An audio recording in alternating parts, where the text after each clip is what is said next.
అందరికీ నమస్తే. This is Sai Kumar. Welcome back to Sri Sai tutorial. టెట్కి సంబంధించి హాల్ టికెట్కి సంబంధించి అప్డేట్ అనేటువంటిది 2 గంటల క్రితమే మనకు అఫీషియల్ సైట్లో ఒక అప్డేట్ అనేటువంటి దాని రూపంలో క్లియర్గా మెన్షన్ చేయడం అయితే జరిగింది. ఇంకా చాలామంది దాన్ని చూడనట్టున్నారు. హాల్ టికెట్స్ అనేటువంటివి 9th జూన్నే రావాలి కదా, ఇంకా రిలీజ్ కాకపోవడానికి కారణం ఏంటి అని మెసేజ్ చేస్తున్నారు. అఫీషియల్ వెబ్సైట్లో మనకు క్లియర్గా మెన్షన్ చేసిండండి. దానికి సంబంధించిన అంశంతో పాటు టెట్లో మంచి స్కోర్ అనేటువంటి సాధించాలి అంటే రివిజన్ అనేటువంటిది ఎంత కీలకమైనటువంటి అంశము, దాంతోపాటు ప్రీవియస్ క్వశ్చన్ పేపర్స్ అనేటువంటి చూడాల్సినటువంటి అవసరం అనేటువంటిది ఎందుకు ఉంది, అదేవిధంగా ప్రాక్టీస్ బిట్స్ చేయడం అనేటువంటిది ఎంత కీలకమైనటువంటి అంశమో ఈ వీడియోలో మనం మాట్లాడుకునేటువంటి ప్రయత్నం అనేటువంటి చేద్దాం. ఎందుకంటే మనం ఎంత కష్టపడి చదివినామా అన్నటువంటిది కాదు, ఎన్ని రోజులు మనం చదివినామా అన్నటువంటిది కాదు, ఆ 2.5 గంటలు మనం ఎగ్జామ్ ఎట్లా రాసినామో అన్నటువంటి దాన్ని బట్టి మన ఫలితాలు అనేటువంటి డిసైడ్ అవుతాయి. కాబట్టి ఖచ్చితంగా మీరు మంచి స్కోర్ సాధించాలి అంటే మాక్ టెస్ట్ అనేటువంటివి రాయాల్సినటువంటి అవసరం అనేటువంటిది చాలా ఖచ్చితంగా ఉంటుంది. ఎందుకంటే అందులో చేసినటువంటి తప్పులు ఫైనల్ ఎగ్జామ్లో మనం రిపీట్ చేయకుండా ఉంటాం. కాబట్టి ఖచ్చితంగా వాటన్నిటికి సంబంధించిన అంశాల గురించి మనం క్లియర్గా మాట్లాడుకునేటువంటి ప్రయత్నం అనేటువంటి చేద్దాం. వీడియోని చూస్తున్నటువంటి ప్రతి ఒక్కరు కూడా తప్పకుండా లైక్ చేసేటువంటి ప్రయత్నం అంటే చేయండి. ఇలాంటి అప్డేట్స్తో పాటు టెట్ 2 డిఎస్సి ఇతర పోటీ పరీక్షలకు సంబంధించి చాలా ఫ్రీ కంటెంట్ అనేటువంటిది రెగ్యులర్గా మన యూట్యూబ్ ఛానల్ ద్వారా మీకు అందించడం అయితే జరుగుతున్నది. కాబట్టి ఇంకా ఎవరైనా మన ఛానల్కి సబ్స్క్రైబ్ కాకపోతే సబ్స్క్రైబ్ చేసుకొని పక్కనటువంటి all notification bell icon click చేస్తే నేను చేసేటువంటి ప్రతి వీడియో కూడా మీరు పొందడానికి అవకాశం అనేటువంటిది అయితే ఉంటుంది. అదేవిధంగా టెట్ 2 డిఎస్సికి సంబంధించి కూడా చాలా ఫ్రీ మెటీరియల్ అనేటువంటిది రెగ్యులర్గా మన గ్రూప్స్లో మీకు షేర్ చేయడం అయితే జరుగుతున్నది. ఇంకా ఎవరైనా మన గ్రూప్స్లో జాయిన్ అవ్వని వాళ్ళు ఉంటే ఈ వీడియో యొక్క టైటిల్ పైన క్లిక్ చేస్తే కనుక డైరెక్ట్గా మన గ్రూప్స్ యొక్క లింక్స్ వస్తాయి. అక్కడ నుంచి జాయిన్ చేసి ఫ్రీ సర్వీస్ అనేటువంటి పొందడానికి అవకాశం ఉంటుంది. ఇక మొదటి అంశంగా చూసుకుంటే టెట్కి సంబంధించిన హాల్ టికెట్స్ ఎప్పుడు రిలీజ్ అవుతాయి అంటే 11 జూన్ నుంచి రిలీజ్ అవుతాయి. 9th జూన్ నుంచి రిలీజ్ కావాలి కాబట్టి చాలామంది అయితే అడుగుతున్నారు. ఇంకా చూడనటువంటి వాళ్ళు ఈ అప్డేట్ అనేటువంటిది, కానీ అఫీషియల్ సైట్లో మనకు క్లియర్గా దీన్ని రీషెడ్యూల్ అయితే చేశారు. 11 జూన్ నుంచి అయితే మనకు హాల్ టికెట్స్ అనేటువంటివి అందుబాటులోకి అయితే వస్తాయి. దాని తర్వాత ఇక్కడ చూసుకుంటే మనం రివిజన్కి సంబంధించిన అంశాన్ని మాట్లాడుకునేటువంటి సందర్భంలో చాలామంది కనుక చూసుకుంటే ప్రీవియస్ క్వశ్చన్ పేపర్స్ అనేటువంటివి చూడట్లేదండి. ఖచ్చితంగా మీరు ప్రీవియస్ క్వశ్చన్ పేపర్స్ అనేటువంటి చూడని వాళ్ళు ఎవరైనా ఉంటే ఈ రోజు నుంచే రోజుకొక ప్రీవియస్ క్వశ్చన్ పేపర్ అయినా కూడా చూసేటువంటి ప్రయత్నం అనేటువంటి చేయండి. ఎందుకంటే చాలా బిట్స్ అనేటువంటి డైరెక్ట్గా రిపీట్ అవుతున్నటువంటి అంశాన్ని కూడా మనం చూస్తున్నాం. కాబట్టి ఆ రకంగా మీకు యూస్ఫుల్గా ఉంటుంది. దాని తర్వాత ఎగ్జాంపుల్గా ఇప్పుడు సైకాలజీ ఓపెన్ చేసి ఉన్నది కాబట్టి సైకాలజీ పరంగా ఎగ్జాంపుల్గా చూసుకుంటే పెరుగుదల వికాసం కానీ, దాని తర్వాత వికాసానికి సంబంధించిన నియమాలు కానీ, వియాజే సంజ్ఞానాత్మక వికాస సిద్ధాంతం కానీ, కోల్బర్గ్ నైతిక వికాస సిద్ధాంతం కానీ, ఆర్టీఈ 2009 కానీ, దాని తర్వాత NCF 2005 కానీ, దాని తర్వాత ఎరిక్సన్కి సంబంధించిన సిద్ధాంతం కానీ, అభ్యసన సిద్ధాంతం కానీ, అధ్యయన పద్ధతులు కానీ రెగ్యులర్గా ఈ అంశాల నుంచి బిట్స్ అనేటువంటి రిపీట్ అవుతున్నాయి. అంటే బిట్స్ అనేటువంటివి అంటే వచ్చేటువంటి విధానంలో మార్పు ఉండొచ్చు, కానీ ఆ ఏరియాస్ నుంచి బిట్ అనేటువంటిది లేకుండా క్వశ్చన్ పేపర్ అనేటువంటిది ఉండట్లేదు. కాబట్టి ఆ రకంగా మీరు ప్రీవియస్ క్వశ్చన్ పేపర్స్ అనేటువంటివి చూస్తే ఏరియాస్ అనేటువంటివి మీకు ఈజీగా ఫైండ్ అవుట్ చేయడానికి అవకాశం ఉంటుంది. దాంతోపాటు ఖచ్చితంగా బిట్స్ అడిగేటువంటి ఆ విధానాన్ని కూడా మీరు అర్థం చేసుకోవడానికి అవకాశం ఉంటుంది. కాబట్టి నెక్స్ట్ రాబోయేటువంటి ఎగ్జామ్లో కూడా మనం చదివినటువంటి అంశాల నుంచే వస్తాయండి, కొత్త అంశాల నుంచి ఏమి రావు. మీరు ఇబ్బంది పడాల్సినటువంటి అవసరం అనేటువంటిది లేదు. కానీ ఖచ్చితంగా మీరు ప్రీవియస్ క్వశ్చన్ పేపర్స్ అనేటువంటి చూస్తే ఇప్పుడు రివిజన్ చేసేటువంటి టైంలో మీరు ఉన్నారండి. ఈ రివిజన్ చేసేటువంటి సమయంలో కనుక చూసుకుంటే అరే ఈ అంశం మీద బిట్ అనేటువంటిది ఈ రకంగా వచ్చింది, నెక్స్ట్ ఈ అంశం పైన కూడా ఈ రకంగా అడగడానికి అవకాశం ఉంటుంది అనేటువంటి అంశం పైన మీకు క్లారిటీ అనేటువంటిది అయితే వస్తుంది. ఎగ్జాంపుల్గా మనకు యూరప్కు సంబంధించి మ్యాప్ పాయింటింగ్ మీద చాలా క్వశ్చన్స్ అనేటువంటివి గత ప్రశ్నల్లో కనుక చూసుకుంటే మనం చూడడం అయితే జరిగింది. కాబట్టి ఆ యూరప్లో ఉన్నటువంటి వెనకాల ఉన్నటువంటి దేశాలకు సంబంధించిన అంశం కానీ, అందులో చాలా నదులు ఉంటాయి, అందులో ఏ సముద్రంలో కలుస్తుంది, యూరప్కు సంబంధించిన సరిహద్దులు, అదేవిధంగా ఆఫ్రికా ఖండానికి సంబంధించినటువంటి చాలా అంశాలు, చాలా నదులు సరిహద్దు ప్రాంతాల్లో లేనటువంటి దేశం ఇది. ఆ రకంగా కూడా ప్రశ్నలు అనేటువంటివి మ్యాప్ పాయింటింగ్ రూపంలో అడుగుతున్నాడు. ఖచ్చితంగా మనం అవన్నీ నేర్చుకోవాల్సినటువంటి అవసరం అనేటువంటిది అయితే ఉన్నది. వీలైతే మ్యాప్ పాయింటింగ్ పైన కూడా సపరేట్గా ఒక వీడియో అనేటువంటిది మీకు అందించేటువంటి ప్రయత్నం అనేటువంటి చేస్తాను. ఇవన్నీ మీరు చూస్తూ రివిజన్ చేసింది అనుకోండి, మీకు క్లియర్గా ఒక క్లారిటీ అనేటువంటిది ఉంటుంది. అంటే బిట్స్ అనేటువంటివి ఈ రకంగా వస్తున్నాయి, ఏ క్లాస్ వరకు బిట్స్ అనేటువంటివి వస్తున్నాయి, ఏ రకమైనటువంటి వేలో ఎగ్జామినర్ మనం పరీక్షించాలనుకుంటున్నాడు, ఈ రకమైనటువంటి అన్ని అంశాలపైన మనకు ఒక అవగాహన అనేటువంటిది అయితే ఉంటుంది. దాని ద్వారా మనం రివిజన్ చేస్తూ ఉంటే అది క్వాలిటీగా ఉంటుందండి రివిజన్ అనేటువంటిది. కాబట్టి మంచి స్కోర్ అనేటువంటిది సాధించడానికి మనకు అవకాశం అనేటువంటిది ఉంటుంది. ఖచ్చితంగా రివిజన్ చేయడం వల్ల మనం చదివినటువంటి అంశాలు ఎక్కువగా గుర్తుండడానికి అవకాశం అనేటువంటిది ఉంటుంది. మనకు బట్టి ఏదో అక్కడ వైవా అడిగితే మనం చెప్పాల్సిన అవసరం లేదు. జస్ట్ మనం ఆ క్వశ్చన్ని గుర్తించి దానికి సంబంధించినటువంటి ఆ ఆన్సర్ని గుర్తిస్తే సరిపోతుంది. గుర్తుపెట్టుకొని ఎవరో అడిగితే చెప్పాల్సినటువంటి అవసరం లేదు. మీరు టెన్షన్ పడకండి. ఖచ్చితంగా పేపర్ 1 వాళ్ళైతే అప్ టు 8th క్లాస్ వరకు మీరు పర్ఫెక్ట్గా ఉంటే మంచి స్కోర్ అనేటువంటిది సాధించవచ్చు. ఇందులో ఫిజిక్స్కి సంబంధించిన అంశాలను తీసేయండి. 8th class physics చదవకండి. అదేవిధంగా 6th 7thలో ఉన్నటువంటి ఫిజికల్ సైన్స్కి సంబంధించిన అంశాల నుంచి అయితే రాలేదు. ఒక మన విద్యుత్ అనేటువంటి అంశం పైన అయితే మనకు ప్రశ్నలు అనేటువంటివి అయితే వస్తున్నాయి. ఎందుకంటే సిలబస్లో కూడా మనకు క్లియర్గా విద్యుత్ అనేటువంటి అంశం మెన్షన్ చేయడం జరిగింది. అంటే గృహోపకరణాలు విద్యుత్ అనేటువంటి అంశం మెన్షన్ చేసింది కాబట్టి విద్యుత్ చూడండి, మిగతా చూడాల్సినటువంటి అవసరం లేదు. 9th 10thకి సంబంధించిన అంశాలు కనుక చూసుకుంటే 9th సోషల్లో కనుక చూసుకుంటే ఫస్ట్ ఒక 4 లెసన్స్ ఉంటాయి. వాటి నుంచే రెగ్యులర్గా ప్రశ్నలు అనేటువంటివి అడుగుతున్నారు. 10th క్లాస్ సోషల్లో కనుక చూసుకుంటే మనకు శీతోష్ణ స్థితి కానీ భూస్వరూపాలకు సంబంధించినటువంటి అంశం కానీ, అంటే మన 10th క్లాస్లో ఫస్ట్ లెసన్, దాని తర్వాత శీతోష్ణ స్థితి, దాని తర్వాత నదులు, ఇవి చదువుకుంటే సరిపోతుంది. దాని తర్వాత రాజ్యాంగానికి సంబంధించి అది ఒక్కోసారి మాత్రమే అడుగుతున్నారు. అంటే 9th 10th నుంచి బిట్స్ అనేటువంటి వస్తలేవా అంటే కొన్ని సెషన్స్లో మాత్రమే అడుగుతున్నాడు. అందులో కూడా వస్తే ఒక్కోసారి 3 బిట్స్ వరకు రావచ్చు, లేదంటే 1-2 బిట్స్ అనేటువంటివి అయితే అడుగుతున్నారు. కాబట్టి కొత్తగా ఇప్పుడే మొదలు పెట్టేటువంటి వాళ్ళు ఉంటే కనుక 9th 10th జోలికి పోకండి. 8th క్లాస్ వరకు మీరు పర్ఫెక్ట్గా ఉంటే సరిపోతుంది. లేదు 9th 10thకి సంబంధించి అంటే ప్రీవియస్గా మనకు సిలబస్లో కవర్ అయ్యేటువంటి అంశాలు నేను చదివినా అనుకుంటేనేమో వాటి జోలికి వెళ్ళేసి వాటిని కూడా మీరు చదివేటువంటి ప్రయత్నం అయితే చేయండి. కానీ రెగ్యులర్గా 1-2 కొన్ని రేర్ సెషన్స్లో కనుక చూసుకుంటే 3-4 బిట్ల వరకు కూడా వస్తున్నాయి ఈ పేపర్ 1కి సంబంధించి. కానీ అంతకు మెయిన్ ఎక్కువగా కనుక చూసుకుంటే మెజారిటీ కనుక చూసుకుంటే 6, 7, 8వ తరగతి నుంచి అయితే కొన్ని సెషన్స్లో ఎక్కువగా కవర్ కావడం అయితే జరిగింది అన్ని రకాల సబ్జెక్టుల నుంచి. కొన్నిట్లో కనుక చూసుకుంటే 3వ తరగతి నుంచి 8వ తరగతి వరకు అన్ని అంశాలపైన అయితే ఎక్కువగా ఎగ్జామినర్ అయితే ఫోకస్ చేయడం అయితే జరిగింది. మీరు ప్రీవియస్ క్వశ్చన్ పేపర్స్ అన్నీ కూడా చూస్తే ఆ అంశాలపైన మీకు క్లియర్గా క్లారిటీ అనేటువంటిది ఏర్పడుతుంది. ఇక పేపర్ 2 వాళ్ళు కనుక చూసుకుంటే 6వ తరగతి నుంచి 10వ తరగతి వరకు కంటెంట్ పరంగా మీరు అన్ని అంశాలపైన గ్రిప్ అనేటువంటిది తెచ్చుకుంటే కనుక ఖచ్చితంగా మంచి స్కోర్ అనేటువంటిది సాధించడానికి అవకాశం అనేటువంటిది ఉంటుంది. ఈ రకంగా ప్రీవియస్ క్వశ్చన్ పేపర్స్ అనేటువంటి మీరు చూస్తే టెక్స్ట్ బుక్లో ఏ క్లాసెస్ నుంచి ఇవ్వడానికి మనకు క్లియర్గా అవకాశాలు ఉన్నాయి అనేటువంటిది మీకే అర్థమైపోతుంది.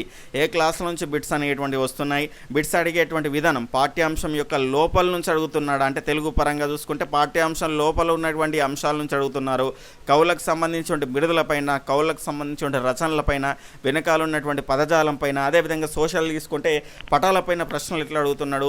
దాని తర్వాత సైన్స్ పరంగా చూసుకుంటే కొంత ఆ ఉన్నటువంటి అంశాలని అప్లికేషన్ క్రియేట్ చేసి అక్కడ ఇవ్వడం అయితే జరుగుతున్నది కొన్ని సెషన్లో. కాబట్టి ప్రీవియస్ క్వశ్చన్ పేపర్స్ అన్నీ కూడా మీరు చూసిందనుకోండి ఒక అవగాహన అనేటువంటిది వస్తుంది. మ్యాథ్స్ కూడా మీరు రెగ్యులర్గా ప్రాక్టీస్ చేయండి. ఒక టైం పెట్టుకొని ప్రాక్టీస్ చేస్తే కనుక మీరు మంచి స్కోర్ అనేటువంటిది ఈ రకంగా రివిజన్ చేస్తే సాధించడానికి అవకాశం అనేటువంటిది క్లియర్ కట్గా ఉంటుంది. ఇక రివిజన్ చేసేటువంటి సందర్భంలో కూడా కొన్ని బట్టేటువంటి అంశాలు ఉంటాయి. తెలుగు పరంగా చూసుకుంటే కవులు, వారి రచనలు, ఇక మనం దాన్ని లాజిక్గా గుర్తుపెట్టుకోనికి ఏముండదు. కొంతమంది కోడ్స్ పెట్టుకుంటారు కదా, ఎన్నిటికని పెట్టుకుంటారు, కొన్నిటికంటే పెట్టుకోవచ్చు, కానీ అన్నిటికీ కోడ్స్ అనేటువంటి మనం యూజ్ చేయలేము.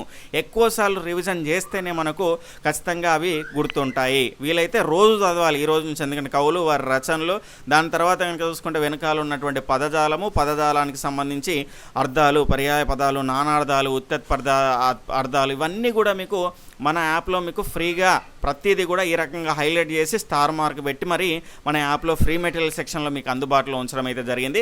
ఖచ్చితంగా దీన్ని మీరు యూటిలైజ్ చేసుకునే ప్రయత్నం అయితే చేయండి. ఎందుకంటే 5వ తరగతి నుంచి 10th క్లాస్ వరకు, 5th క్లాస్ నుంచి 10th క్లాస్ వరకు అన్నీ కూడా ఈ రకంగా మార్కింగ్ చేసి, అంటే కొత్త వాళ్ళు అన్నీ చదవడానికి అవసరం మనకు టైం అనేటువంటిది ఉండదు. కాబట్టి ముఖ్యమైనటువంటి అంశాలను ఖచ్చితంగా ఇవి అంటే మిగతావి ఈజీగా పెట్టవచ్చు, ముఖ్యమైనటువంటి అంశాలను ఈ రకంగా మీకు మార్కు చేసి కూడా పెట్టాను. ఈ రకంగా స్టార్ మార్కులు పెట్టినటువంటి ప్రతివి కూడా నేను చదువుకున్నాయండి నా బుక్లో. ఇవన్నీ కూడా ప్రతిసారి స్టార్ మార్కులో ఉన్నటువంటి వాటి నుంచి బిట్స్ అనేటువంటి ప్రతి సెషన్లో మీకు రిపీట్ కావడం అయితే జరిగింది. కాబట్టి క్లియర్గా చెక్ చేసుకునే ప్రయత్నం అయితే చేయండి. ముందర ఉన్నటువంటి ఇండెక్స్ పేజీలు తెలుగు పరంగా ఇండెక్స్ పేజెస్, దాని తర్వాత కనుక చూసుకుంటే మనకు నెక్స్ట్ ఏ రకంగా వెనకాల ఉన్నటువంటి పదజాలాన్ని కనుక మీరు పర్ఫెక్ట్గా నేర్చుకున్నారనుకోండి 4 నుంచి 5 మార్కులు మీ జేబులో ఉన్నట్టే. కాబట్టి ఖచ్చితంగా వీటిపైన మీరు ఫోకస్ చేయాలి. మీరు ఒక్కరోజు చదువుదామనంటే ఇవి గుర్తుండేటివి కావు. కాబట్టి మీకు బోర్ కొట్టినప్పుడు రోజు ఒక క్లాస్ అయినా కంప్లీట్ చేసుకునేటువంటి ప్రయత్నం అయితే చేయండి.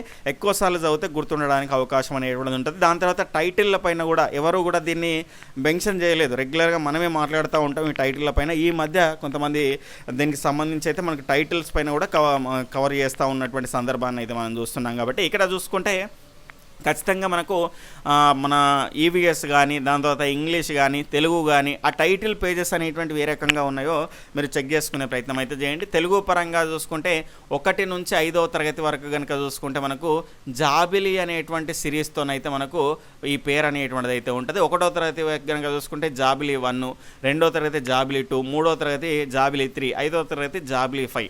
అదేవిధంగా మనకు నెక్స్ట్ కనుక చూసుకుంటే జాబిలి అనేటువంటిది 1 to 5 వరకు అయితే ఉంటుంది. దాని తర్వాత కనుక చూసుకుంటే 6, 7, 8 అనేటువంటిది నవవసంతం పేరుతో, నవవసంతము అనేటువంటి పేరుతోనైతే మనకు ప్రచురణ అవుతుంది. నవవసంతం 1 అంటే 6వ తరగతి, నవవసంతం 2 అంటే 7వ తరగతి, నవవసంతం 3 అంటే 8వ తరగతి. అదేవిధంగా మనకు 9th 10th కనుక చూసుకుంటే సింగిడి అనేటువంటి పేరుతో మనకు ప్రచురితం అయితే అవుతుంది. టైటిల్ అనేటువంటిది సింగిడి అనేటువంటి దాంతో ఉంటుంది. ఇక్కడ మన సింగిడి 1 అంటేనేమో 9th క్లాసు, సింగిడి 2 అంటేనేమో 10th క్లాసు. అదేవిధంగా ఈవీఎస్కి సంబంధించి టైటిల్ పేజ్ కూడా గతంలో అడిగారు. మనం మన పరిసరాలు అనేటువంటి పేరు అనేటువంటిది ఉంటుందండి ఈవీఎస్కు. మనం మన పరిసరాలు అనేటువంటి పేరుతో మన ఇంగ్లీష్ బుక్ టైటిల్ మన ఈవీఎస్ బుక్ అనేటువంటి టైటిల్ అనేటువంటిది ఉంటుంది. ఇంగ్లీష్ పరంగా చూసుకుంటే అవర్ ఇంగ్లీష్ వర్డ్ ఇంగ్లీష్లో అడిగారు. దాని తర్వాత ఈవీఎస్లో కూడా అడిగారు గతంలో. కాబట్టి ఈ రకంగా మీరు ప్రీవియస్ క్వశ్చన్ పేపర్స్ అనేటువంటి అనాలిసిస్ చేసిందనుకోండి, మీకు ఒక క్లారిటీ అనేటువంటిది క్లియర్గా ఏర్పడడానికి అవకాశం అనేటువంటిది అయితే ఉంటుంది.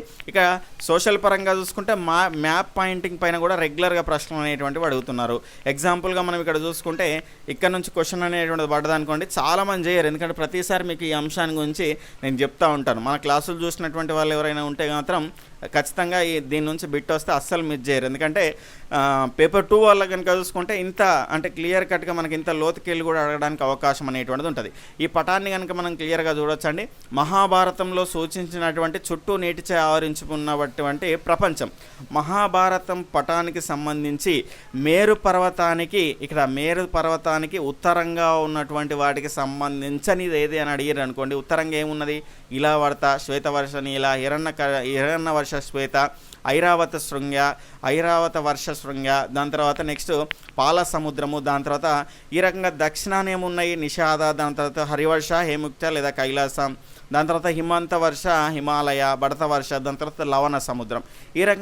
ఈ రకమైనటువంటి పటం నుంచి అడిగినా కూడా మనకు ఆశ్చర్యపడాల్సినటువంటి అవసరం లేదు. ఎందుకంటే జంబూ ద్వీపం అనేటువంటిది ఏ ఖండానికి సంబంధించి అని కూడా అడగడం అయితే జరిగింది. కాబట్టి గతంలో ఖచ్చితంగా ఈ రకంగా మ్యాప్ పాయింట్లో కేవలం నేను టెట్కు మాత్రమే చదువుతున్నాను అనేటువంటి ఉద్దేశంలో చదవకండి. మీరు చదివేటువంటి అంశాలు ఖచ్చితంగా ప్రతిదీ డిఎస్సికి కూడా యూజ్ అవుతుంది. కాబట్టి ఆ రకమైనటువంటి నేపథ్యంలో చదివితే కనుక మీకు ఒక్క బిట్టు కూడా మిస్ కాదు.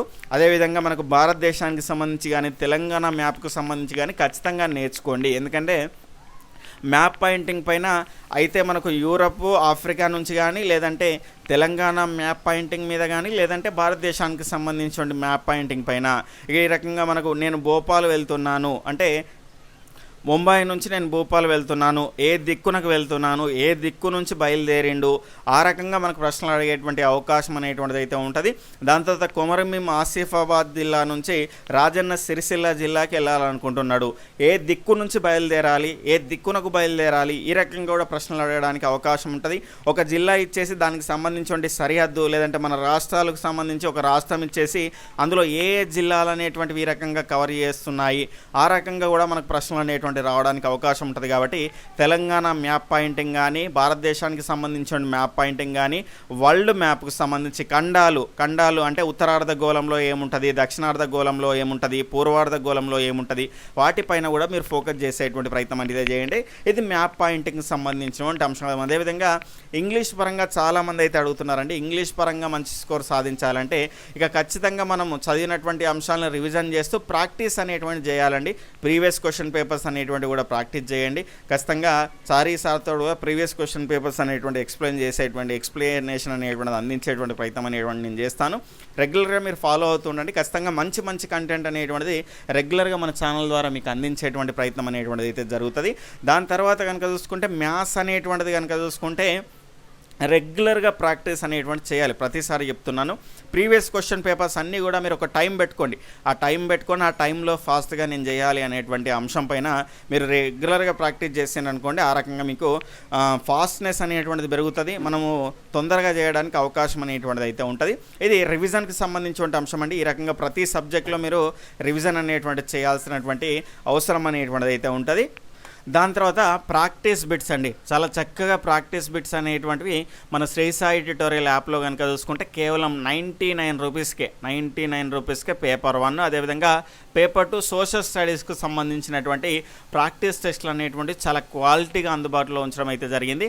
దీనికి సంబంధించి అంటే మేము గతంలో రాయలేదు కదా, అవన్నీ మాకు అందుబాటులోకి తీసుకురండి సార్ అని చాలామంది అడగడం వల్ల కేవలం 99 రూపీస్లో ఎక్కడ కూడా లేదండి మీకు అభ్యర్థులు. ఎందుకంటే ఇప్పుడు కొంత నోటిఫికేషన్లకు సంబంధించిన ప్రక్రియ అనేటువంటిది కొంత టైం పట్టేటువంటి అవకాశం అనేటువంటిది కనిపిస్తున్నది. కాబట్టి ఆ నేపథ్యంలో టెట్ అనేటువంటిది మంచి స్కోర్ సాధించుకొని పెట్టుకుంటే ఖచ్చితంగా మనకు అది యూస్ఫుల్గా ఉంటుంది. అందులో భాగంగా ప్రాక్టీస్ బిట్స్ అనేటువంటివి చేస్తే కనుక ఖచ్చితంగా మనకు ఎగ్జామ్లో మంచి స్కోర్ సాధించడానికి అవకాశం ఉంటుంది. ఎందుకంటే ప్రాక్టీస్ బిట్స్ అనేటువంటివి చేస్తే ఏ సబ్జెక్టు ముందు అటెంప్ట్ చేయాలి, దాని తర్వాత ఏ సబ్జెక్టు అటెంప్ట్ చేయాలి, ముందు వచ్చినటువంటి క్వశ్చన్లను ఎట్లా చేయాలి, దాని తర్వాత రానటువంటి క్వశ్చన్లు ఎట్లా అటెంప్ట్ చేయాలి, దాని తర్వాత ఏ సబ్జెక్ట్ని ముందు చేయాలి, ఏ సబ్జెక్ట్కి ఎంత టైం కేటాయించాలి, ఆ రకమైనటువంటి అంశాలు అనేటువంటి మీకు అలవాటు అవుతాయి. దాని ద్వారా మీరు ఎగ్జామ్లో ఈ రకంగా ఒక విధానం అనేటువంటిది ఏర్పాటు చేసుకొని డైరెక్ట్గా మీరు ఫైనల్ ఎగ్జామ్ అనేటువంటిది అటెంప్ట్ చేసిందనుకోండి, మంచి ఫలితాలు మంచి స్కోర్ అనేటువంటిది సాధించడానికి మనకు అవకాశం అనేటువంటిది ఉంటుంది. కాబట్టి ఖచ్చితంగా ప్రాక్టీస్ బిట్స్ అనేటువంటిది చేయండి. మన యాప్లో ఫ్రీ టెస్ట్లు కూడా ఉన్నాయి, ఖచ్చితంగా చెక్ చేసుకోండి. కొన్ని 1-2 గ్రాండ్ టెస్ట్ల రూపంలో కూడా మీకు అందుబాటులో ఉంచడం అయితే జరిగింది. దాని తర్వాత మీకు కేవలం 99 రూపీస్లో అనవసరమైనటువంటి ఖర్చులు ఎన్నో పెడతా ఉంటాం. ఒకసారి చెక్ చేసుకోండి, ఒకసారి డెమో కంటెంట్ అనేవి చూడండి. చాలా క్వాలిటీగా మీకు అయితే అందించడం అయితే జరిగింది. ఆ ప్రాక్టీస్ బిట్స్ అనేటువంటివి చేయండి. దాని ద్వారా మీకు ఒక అలవాటు అనేటువంటిది అవుతుంది క్వశ్చన్ని ఫేస్ చేయడం అనేటువంటిది. ఎందుకంటే మనం 2.5 గంటలు ఎంత కష్టపడి చదివినామా అన్నది కాదు, ఆ 2.5 గంటలు ఎట్లా ఎగ్జామ్ రాసినామా అనేటువంటి దాన్ని బట్టి అయితే ఉంటుంది. కాబట్టి ఎగ్జామ్ రాసేటువంటి విధానాన్ని మనం అలవాటు చేసుకోవాలి. మనం చేసేటువంటి తప్పులు కూడా కొన్ని ఉంటాయి, వాటిని తెలుసుకొని రెక్టిఫై చేసుకోవాల్సినటువంటి అవసరం అనేటువంటిది కూడా ఉంటుంది. కాబట్టి ఆ రకంగా మీరు ప్రాక్టీస్ బిట్స్ అనేటువంటి చేయడం ద్వారా ఒక విధానం అలవాటు అవుతుంది. ఆ విధానాన్ని మీరు నెక్స్ట్ ఫైనల్ ఎగ్జామ్లో కూడా యూజ్ చేసుకున్నారనుకోండి, ఇబ్బంది లేకుండా ఉంటుంది. దాంతోపాటు ఇక్కడ చూసుకుంటే మనకు కొన్ని తప్పులు కూడా చేస్తాం. ఆ తప్పులను మీరు ఒక నోట్బుక్ చేసుకొని ఖచ్చితంగా రాసుకోండి. నేను ఈ తప్పు చేసిన, సరికాంది సరైనది చదవలేదు, సరిగ్గా సంబంధించని చదవలేదు, ఓవర్లుక్లో ఫాస్ట్గా పెట్టేసిన, కొంతమంది రాని క్వశ్చన్ దగ్గరనే ఆగిపోయి టైం అంతా వేస్ట్ చేసుకుంటారు. ముందు వచ్చినటువంటి క్వశ్చన్స్ అన్నీ కూడా మీరు క్లియర్గా చేయండి. నేనైతే ముందు తెలుగు చేసేవాడిని, దాని తర్వాత ఈవీఎస్ చేసేవాడిని, దాని తర్వాత సైకాలజీ చేసేవాడిని, దాని తర్వాత మ్యాథ్స్, దాని తర్వాత ఇంగ్లీష్ అనేటువంటిది అయితే అటెంప్ట్ చేసేవాడిని. ఈ విధంగా నేను ఇవన్నీ కంప్లీట్గా క్లియర్ చేసుకున్న తర్వాత ఈ 2 సెషన్స్ కొంత టైం కిల్ చేసే సెషన్స్ కాబట్టి ఇందులోకి దిగేవాడిని. రాని క్వశ్చన్స్ దగ్గర ఆగకుండా వచ్చినటువంటి క్వశ్చన్స్ అనేటువంటి ముందు చేసుకునేటువంటివన్నీ, దాని తర్వాత మొత్తానికే రానటువంటి క్వశ్చన్స్ని కూడా ముందే చేసుకునేవాడిని. ఎందుకంటే మళ్ళీ ఆలోచించిన టైం వేస్ట్, మొత్తానికి ఇక నాకు తెలియదు అనుకునేటువంటి సందర్భంలో అప్పుడే పెట్టేసేవాడిని. కొంత ఇదా డౌట్ ఉన్నటువంటిది కనుక చూసుకుంటే మార్క్ ఫర్ రివ్యూ అనేటువంటిది ఆప్షన్ అనేటువంటిది ఉంటుంది. అదంతా కూడా ఎగ్జామ్ ముందు మీకు క్లియర్గా వివరించేటువంటి ప్రయత్నం అనేటువంటి చేస్తాను. ఈ రకంగా మన ప్రాక్టీస్ బిట్స్ అనేటువంటి మీరు సిస్టంలో కూడా రాసుకోవచ్చు. సిస్టంలో రాసుకోవడం ద్వారా మౌజ్ అనేటువంటిది ప్రాక్టీస్ అవుతుంది. దానికి సంబంధించిన లింక్ అనేటువంటిది కూడా మీకు ఈ వీడియో కింద కామెంట్ సెక్షన్లో అందించే ప్రయత్నం అనేటువంటి చేస్తాను. లేదంటే మెసేజ్ చేయండి, అందులో ఉన్నటువంటి నెంబర్కు మీకు అక్కడ ఆ లింక్ కూడా అందుబాటులోకి తీసుకొస్తాను. అక్కడ సిస్టంలో కూడా మీరు రాసుకోవచ్చు. చాలా క్వాలిటీగా అందించేటువంటి ప్రయత్నం అనేటువంటి చేస్తున్నాం. కాబట్టి ఒకసారి ఇంట్రెస్ట్ ఉంటే చెక్ చేసుకోండి. లేదంటే ఫ్రీ క్వశ్చన్స్ కూడా ఉన్నాయి, మీరు ఎక్కడైనా రాసుకోండి. ఇక్కడ మన దానిలో రాసుకోవాలని ఏం లేదు, చాలా క్వాలిటీగా అందించడం కాబట్టి అవకాశం ఉంటే రాసుకోండి. లేదు నేను వేరేది ఏదైనా తీసుకున్నా అంటే అందులో అయినా పర్లేదు. ప్రాక్టీస్ చేయడం అనేటువంటిది చాలా కీలకమైనటువంటి అంశం, దాన్ని చెప్పడం మాత్రమే నా ఉద్దేశం. ఈ రకంగా మనము ఒక ఐడియా వస్తుందండి. ప్రాక్టీస్ బిట్స్ చేయడం ద్వారా మనకు ఒక ఐడియా వస్తుంది.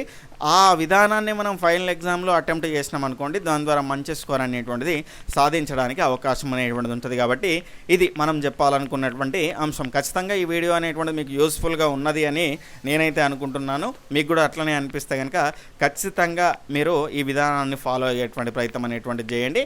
Okay friends, bye, take care, జై హింద్.